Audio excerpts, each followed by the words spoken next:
ආයුබෝවන් සුබ දවසක්.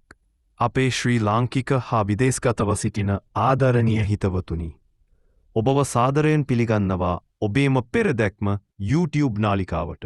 මම ඔබේ ජ්‍යෝතිෂ මිතුරා විදිහට ඔබ හමුවට එනවා. අද අපි ගවේෂණය කරන්න යන්නේ 2025 අප්‍රේල් මාසයේ ධනු ලග්නයට අයත් ඔබට ගෙන එන විශේෂත්වය ගැන. ධනු ලග්නේ ඔබට මේ මාසය කොහොමද ගෙවෙන්නේ? ආදරය, සතුට, ආර්ථිකය වගේ දේවල් ඔබේ ජීවිතයට එන්නේ කොහොමද? ඒ හැම දෙයක්ම අපි ගැඹුරින් රසවත්ව උද්‍යෝගිමත්ව කතා කරන්න යනවා. ඉතින් ලෑස්ති වෙන්න. දිගටම රැඳිලා ඉන්න. මොකද මේ ගමන ඔබේ හිතට සතුටක්, ආස්වාදයක්, ඒ වගේම ටිකක් ආශ්චර්යයක් ගෙන එයි. ධනු ලග්නේ ඔබ කියන්නේ ජීවිතයට ආදරය කරන, ගමන් බිමන් යන්න ආස, බුද්ධිමත් ඒ වගේම ලෝකුහීන හබා යන ධනුස්කෝටික පුද්ගලයෙක්.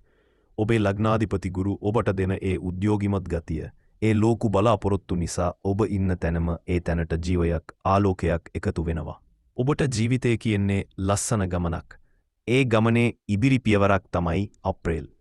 මේ මාසයේ ඔබට ගෙනෙන්නේ ආදරයේ උණුසුම, සතුට හිනාව, ආර්ථිකය වාසනාව එක්ක ලස්සන කාලයක්. ඉතින් එන්න අපි එකතු වෙලා මේ ලස්සන ගමන ආරම්භ කරමු.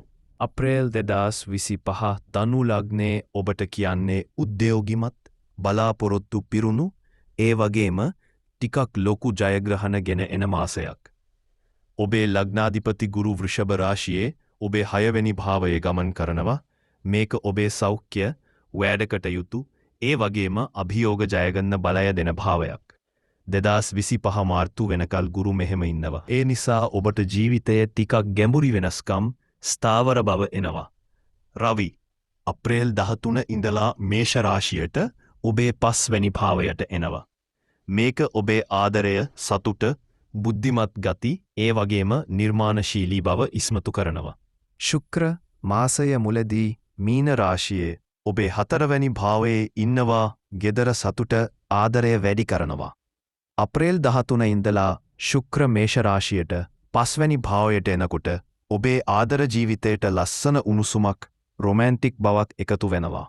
අංගහරු කුජ මුලදී කටක රාශියේ 8 වෙනි භාවයේ ඉන්නවා. පළලොව ඉඳලා සිංහ රාශියට 9 වෙනි භාවයට යනවා. මේක ඔබේ ගමන් බිමන්, ආර්ථික ලාභ, ඒ වගේම වාසනාව ගෙන එනවා.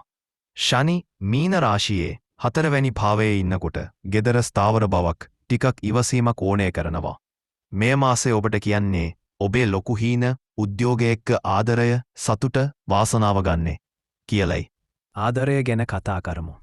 ධනු ලග්නේ ඔබ ආදරයේදී කියන්නේ උද්‍යෝගිමත්, රොමැන්ටික්, ඒ වගේම ජීවිතය එක්ක ආදරය බෙදාගන්න ආසයි.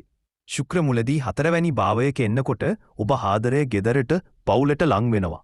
උදාහරණයකට ගෙදර අය එක්ක ආදරෙන් කතාබස් කරලා උණුසුම් හැඟීම් හුවමාරු කරන්න හිතේ. අප්‍රේල් 13 ඉඳලා ශුක්‍ර 5 වෙනි භාවයට එනකොට ආදරයට ලස්සන රසයක්, රොමැන්ටික් බවක් එකතු වෙනවා. තනිකඩ අයට මේ මාසයේ යාළුවන් හරහා හෝ සමාජයේදී ඔබේ උද්‍යෝගිමත් ගතියට ගැලපෙන, ජීවිතය එන්ජොයි කරන්න ආස කෙනෙක් හමු වෙන්න ඉඩ තියෙනවා. ඒ ආදරය ඔබේ හිතට ලස්සන ගමනක් වගේ එයිද කියලා බලන්න. බැඳලා ඉන්න අයට ශුක්‍ර 5 වෙනි භාවයේ ඉන්නකොට ආදරය තවත් ලස්සන වෙනවා.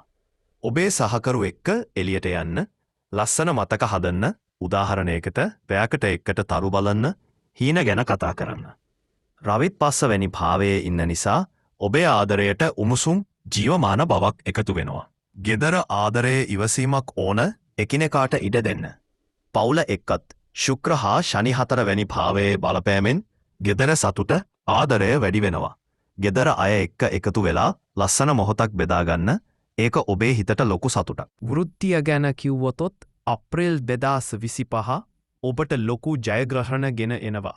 ගුරු 6 වැනි භාවයේ ඉන්නකොට වැඩවල ටිකක් වෙහෙසෙන්න වෙනවා. ඒත් ඒක ඔබේ බුද්ධිය, ශක්තිය පෙන්වන අවස්ථාවක්. අංගහරු 15 ඉඳලා 9 වෙනි භාවයට යනකොට ගමන් බිමන්, නව අවස්ථා හරහා ලාභය ලැබෙනවා. රැකියාවක නම් ඔබේ උත්සාහයට උසස්වීමක්, ගෞරවක් ලැබෙන්න ඉඩ තියෙනවා. ව්‍යාපාරයක නම් නව ගනුදෙනුවක් හෝ දුර ගමනකින් ලාභයක් එන්න පුළුවන්. ඔබේ ලොකු හීන එක්ක මේ මාසය ඔබට ඉදිරියට යන්න මඟ පෙන්වනවා.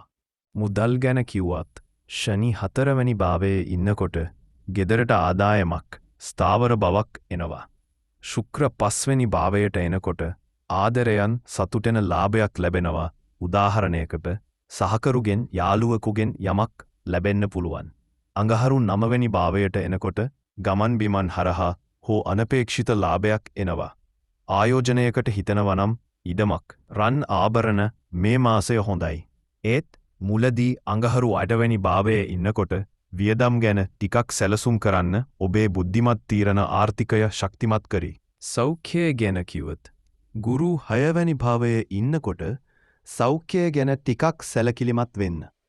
මුලදී අඟහරු 8 වෙනි භාවයේ ඉන්න නිසා වෙහෙස වැඩි වෙන්න පුළුවන්. උදාහරණයකට උස්සනකමක් බෙල්ලේ රිදීමක්. වතුර බොන්න විවේක ගන්න.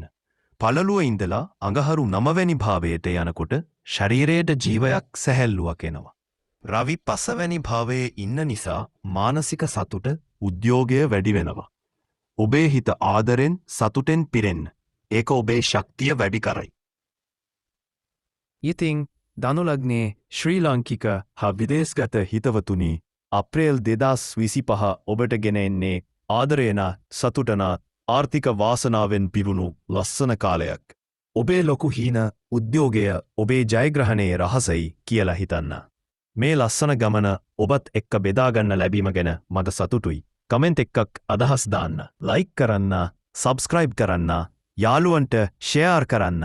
ඔබට ජය, බුදු සරණයි, දෙවි පිහිටයි.